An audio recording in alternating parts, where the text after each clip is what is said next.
Good day, everyone. So now, we are going to discuss to you the feminist approach in literary criticism. So here are the table of content for this presentation. We have the feminist approach, specifically the definition, the concepts, the model of feminist approach in literary criticism, the challenges to literary canon, and lastly, the textual analysis. So good day, as you can see on the picture, we can see that there are many representations of women all around the globe. And as this approach states about feminism, this approach empowers women on how to write, on how to give their voice and their opinions on literature aspect. And as you can see, long time ago, women are not well represented because of their representation of weakness, because men are more exposed, or men are more of a representation of strength more than women. But as time passes by, we can see the changes on our community that makes women give their opinions and their voice amongst the literature. So now we are going to know more about the feminist approach. All about the theory or approach. Well, feminist approach is a literary criticism informed by feminist theory, or more broadly, by the politics of feminism. It also uses the principles and ideology of feminism to critique the language of literature. Additionally, the feminist approach, or the feminism theory, seeks to analyze and describe the ways in which literature portrays the narrative of male domination by exploring the economic, social, political, and psychological forces embedded within literature.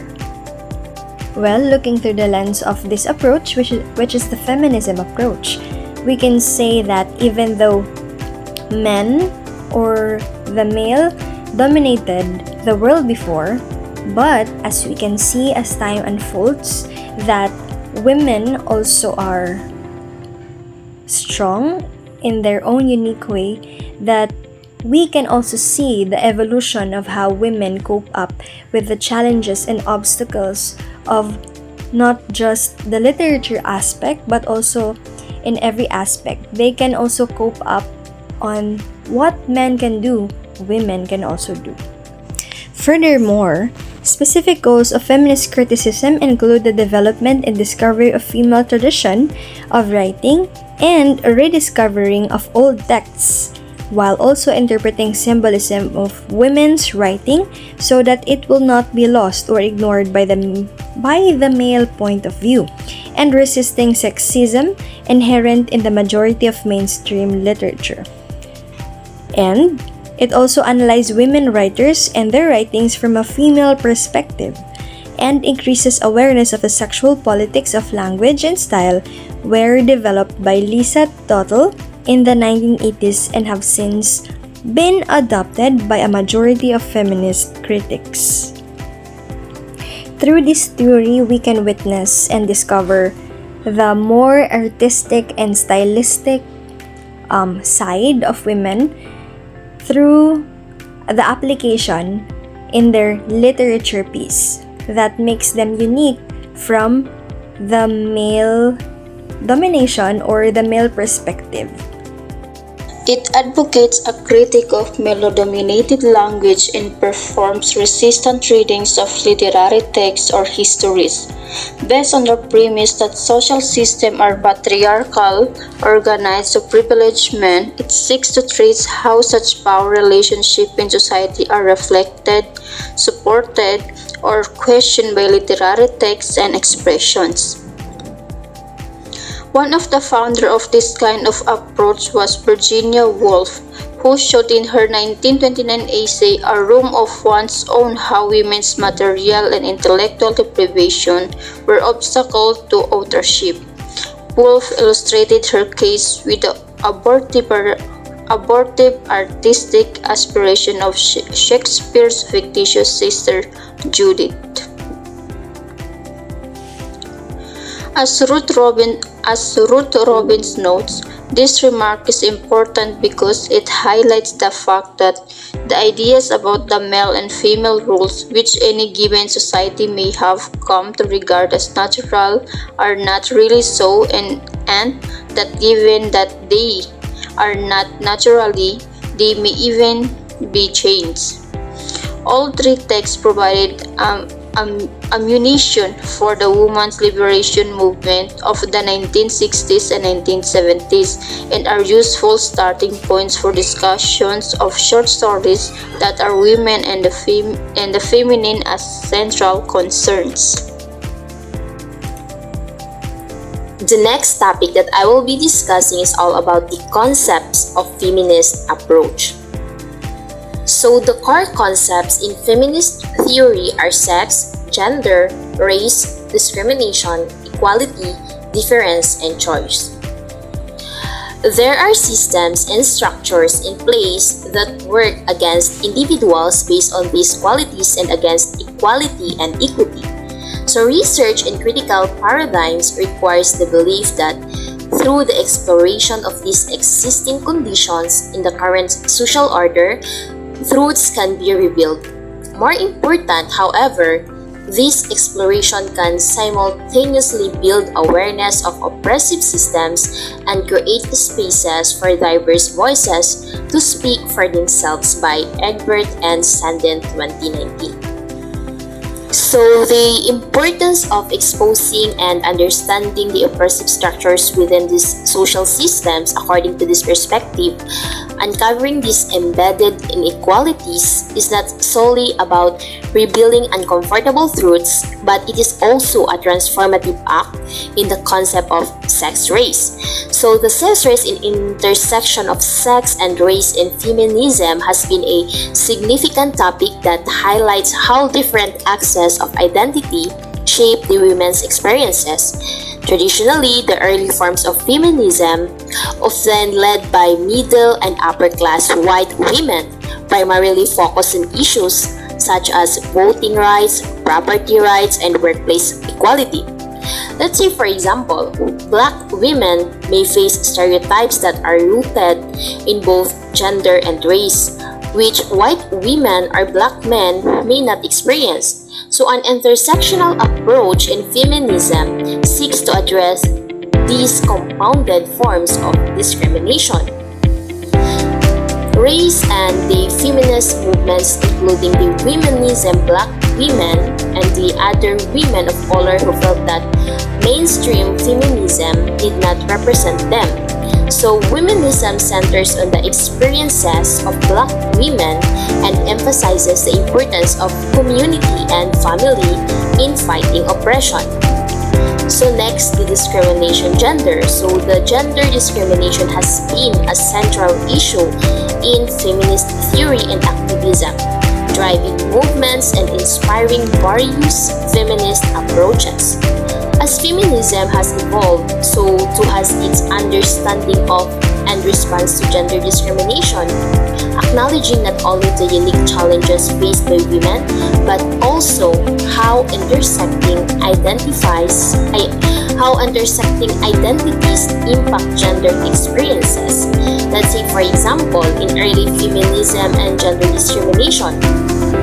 In early feminists fought for women's right to vote, own property, and pursue education, laying the groundwork for women's political and social inclusion. However, this wave often centered on the experiences of middle and upper class white women, sometimes overlooking the unique forms of discrimination faced by women of color and working class women. And lastly, the equality difference choice, equality in feminism. The quest for gender equality has been a foundational goal of feminism, aiming to dismantle the structures and norms that enforce women's subordination. In the early feminist movements, such as the suffrage and women's rights movements of the 19th and early 20th centuries, equality meant achieving legal parity with men. Feminists argued for equal rights in voting, education, and property ownership as well as in the workplace. However, as feminist thought evolved, so the meaning of equality became more nuanced rather than merely seeking identical treatment. Feminists recognized that equality should mean the removal of barriers that prevent women from having equal opportunities. For instance, the concept of equal pay for equal work became a central demand, highlighting the need for women's economic equality. But while equality remained a core tenet, many feminists began to question whether treating women exactly like men was enough to achieve true liberation. Next, we have the model of feminist theory. So presents a model of feminist theory begins with the belief that systems exist that oppress and work against individuals. So the model then shows that oppression is based on intersecting identities that can create discrimination and exclusion. The model indicates that the idea, through knowledge and action, oppressive systems can be disrupted to support change and understanding. Now, let's proceed to the challenges to the literary canon of feminist approach. Feminist literary criticism is deeply concerned with examining the ways in which literature reflects, perpetuates, or challenges patriarchal values and structures.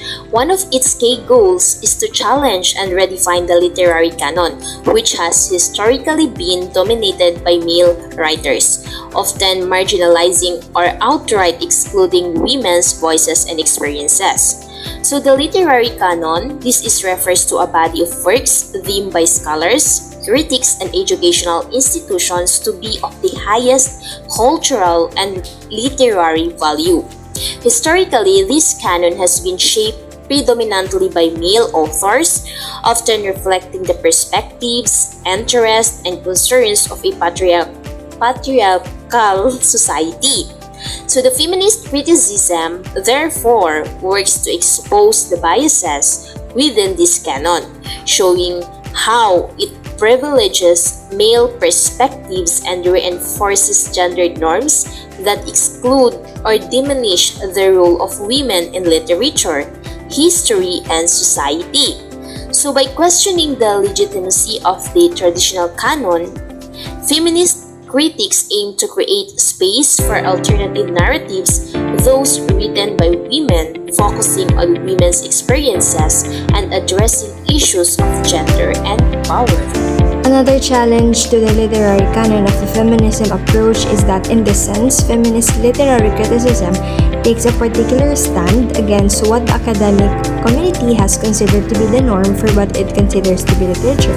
That means that the feminism approach, well, as it is said and defined, it is standing in a firm foundation where what it considers to be right must be done just as it is. Now, for this reason, writers like Josephine Donovan hope to recapture the radical basis for feminist literary criticism by reinvigorating it with both the political and ethical components inherent in the inception of the movement. Thus, it wants to see and stand on what is right, or just as the norm, and even the ethical components it considers must be applied not just in the literature but also in real life situations. So now let's proceed to the textual analysis of the feminist or the feminism approach. Another popular approach to feminist literary criticism is that it examines closely what the text says, or as the case may be, does not say. In other words, what the text leaves out says much about the writer, literature in general, and society as a whole. Well, by using this hermeneutics of suspicion, literary critics hope to reveal how women are marginalized in the language of literature, according to Addy. In some ways, This approach to literary criticisms assumes that there is an unconscious transference of previously held assumptions to the text through the act of writing. Well, by definition, hermeneutics is a branch of knowledge that deals with interpretation. Well, it is essential in writing a literature piece because it plays a role in a number of disciplines whose subject matter demands interpretative approaches characteristically. Well, by that case, we can see and depict that women are really delicate and conscious and also careful on how they write, not just on the house chores that they make, but also they are competing in their writings. They, as an author, portrays the beauty and the aesthetic types and styles on their writings. They are very careful on how they write it, how they express the thoughts and the opinions and even the things that must be considered in their writings. Well, that wraps up our report about Feminism Approach. Hope you have learned a lot. Thank you and goodbye.